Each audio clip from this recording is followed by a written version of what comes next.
This is TWiT. I think the thing that has received the least attention, but it is certainly significant about this Facebook breach. When you hear 50 million accounts were compromised and another 40, like one level removed, may also have been, you sort of think, oh, look, like mass collection breach of some sort. That's what we're used to. Like when a web service loses its database, it's, how many of just like randomly chosen records out of total got loose. What's significant about this is that this particular breach was absolutely targetable by its nature. And in fact, Mark Zuckerberg and Sheryl Sandberg's accounts were both targeted and potentially compromised. So the point is that the people who discovered this had to do a lot of work. It's a sophisticated attack. So somebody was poking at Facebook for some period of time because Facebook is Facebook, and the ability to perform the attack occurred in July of 2017, right? So like 17 months ago. Quite a while ago. That's been there for all this time. The only way this account, the breach was discovered, was a side effect of the way it works is people apparently logging in. And essentially what you're able to do, and I'll explain a little bit, what we know of how you're able to cause an unauthenticated login of someone else in order to bring their login token current. And it was the sudden increase in the background continuous and certainly high level of that happening, but it suddenly spiked. And so the Facebook people said, the engineers said, wait a minute, why are we suddenly seeing a dramatic increase in the rate of people logging in? And that's what tipped it off. But we don't know over what period of time this thing occurred. And the point is that it's completely stealthful unless someone notices that, like by looking at their own account, wait a minute, somebody logged in from somewhere else and left a breadcrumb behind, or something gets changed. Okay, so the crux of this is a feature that's sort of scary, but also certainly useful. I remember, I guess it was when I was playing with trying to get a hold of and get a handle on the way Facebook's viewability stuff works. As I said, Leo, I do have a Facebook page. I don't use it. I don't think there's anything posted on there. But I created the account in order to see other people's, and also when I wanted to explore the Facebook privacy and security settings, because I've talked about them a couple times.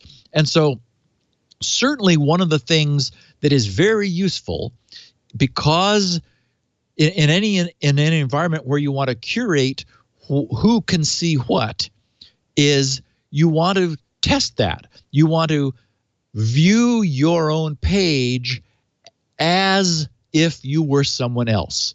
And well, that's impersonation. And it turns out that Facebook understood that this was dangerous. And so, but they also understood they needed to offer the feature. So you've always had this view as feature which would allow you to cause Facebook to show your page as if you were someone else. And you get to specify whom. So if you said with this, if you said, I want to see Mark Zuckerberg's view of my Facebook page, on some level there's been the invocation of Mark Zuckerberg's identity into like viewing your Facebook page. So that was part of this. Is this the way View As works?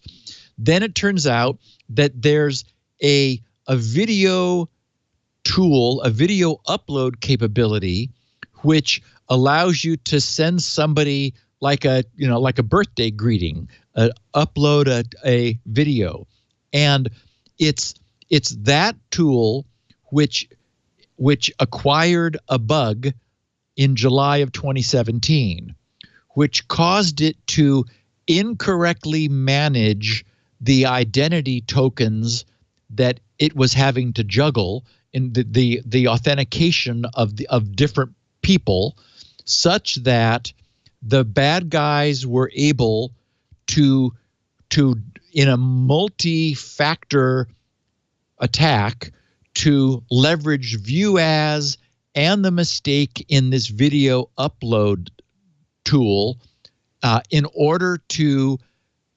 obtain a current logged in authentication token for, and here it is, anyone they wanted, which is what makes this so scary. Is this thing has been in place since July of 2017. We don't know that it hasn't been used, that it hasn't been known. Who knows how many mysterious breaches or people's pages being changed or mischief or what has been gotten up to during that time. Because, again, it wasn't, Zuckerberg's was compromised, Cheryl's account was compromised. So clearly, before they began a much higher speed wholesale rifling, they were going after high profile targets, it seems. So that's now been closed. Facebook has, understanding the nature of the breach, is able to go back in their logs, see this being done. And then what happened on Friday was that 50 million people, actually 90 million people, suddenly found themselves logged out of Facebook. And it was like, because then, and everyone's used to like Facebook leaving you persistently logged in because it's convenient. Well, and as we know, what that means is that you have a cookie in the form of an authentication token from Facebook, which your browser presents whenever it pulls any resource from Facebook, which authenticates you as being logged in as you on this browser. So those were all of those authentication tokens were immediately invalidated, and consequently people had to log in again. Now the reason, the sort of the other shoe here to drop is that it's bad enough that a bad guy could obtain an authenticated session for anyone they wanted. Now that's what this means. I mean, since July of 2017, if anybody who knew about this could obtain a valid logged in session for anyone they wanted.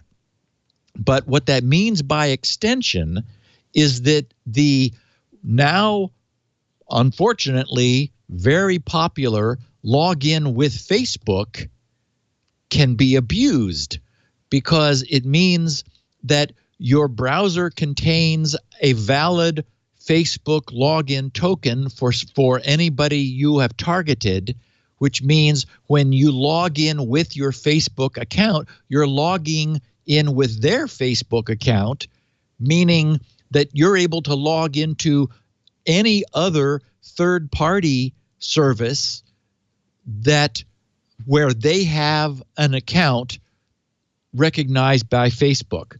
So, for example, under single sign-on or of single sign-on in Wired magazine's coverage of this, they said the debacle also underscores broader concerns about single sign-on, which Friday turned into the ultimate object lesson in the inherent trade-offs between security and convenience.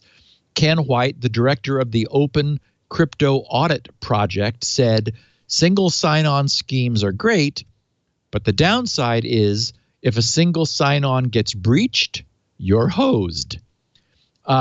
So Wired says sticking with a single, more secure sign-in does make sense, especially for use on sites that don't have the resources or inclination to invest heavily in security development. Actually, none of that's true. But but just like you want your passwords to be unique, so compromising one doesn't expose them all, account diversity is also vital online, no matter how ironclad a particular sign-in scheme is.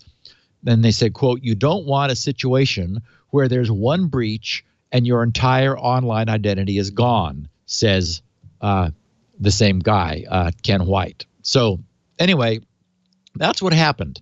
It was long-standing.